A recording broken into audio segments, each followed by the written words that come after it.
The painting you are looking at is called module art. The idea is that each individual painting is movable from any square to any other square, and one can flip over any individual painting and there's another image on the other side. This means that there are literally hundreds of thousands of visual possibilities within any one module art painting. It's oil on canvas, on wood, on sheet metal, and that allows these images to adhere very easily as any viewer moves them around. In this way, any given painting is thousands of paintings, not just one painting. This is a recent commission for a 7-year-old girl, and now let me show you some of the variations on this. And notice that there are two types. One is what I showed you last, which is 16 panels. This one has 9. But with either, there is an almost infinite number of possibilities. Here is a third painting, and it has 16 modules.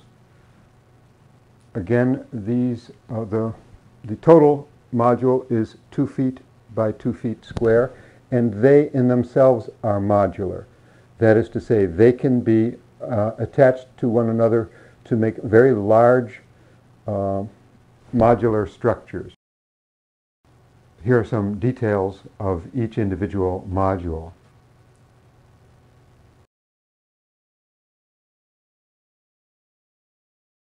The paintings are in a language which I call energy symbols. If you notice that tree has a kind of a double function, one of being a waveform, a pure energetic waveform, and at the same time it can flip in one's mind to being an evergreen tree. Likewise, the moon in all of its phases is energetically symbolized by a spiral with a curving line through it. And that's both an almost impressionistic image of a full moon, and at the same time it's a pure energy symbol. The groundwork of the snow or moonlit ground that the evergreen tree stands in also has a double function of looking like terrain, real terrain or impressionistic terrain, and at the same time it can suddenly switch and become a simple sine wave, a pure waveform.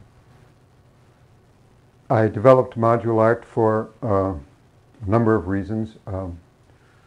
One is that I wanted to develop a way that would allow a painter to paint in a number of different styles that are disrelated in themselves and yet would form a completely unified whole.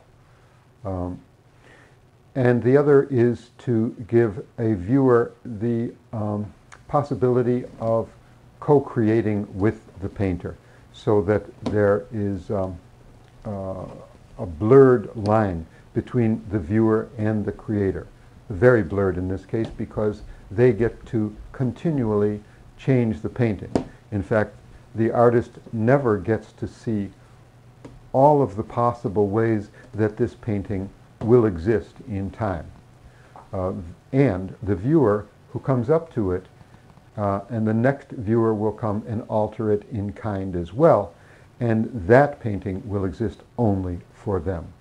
And this to me implies that we are all in a universe that is constantly changing, and though we think we are in a shared universe, we are actually in a universe that is unique at every moment to we ourselves.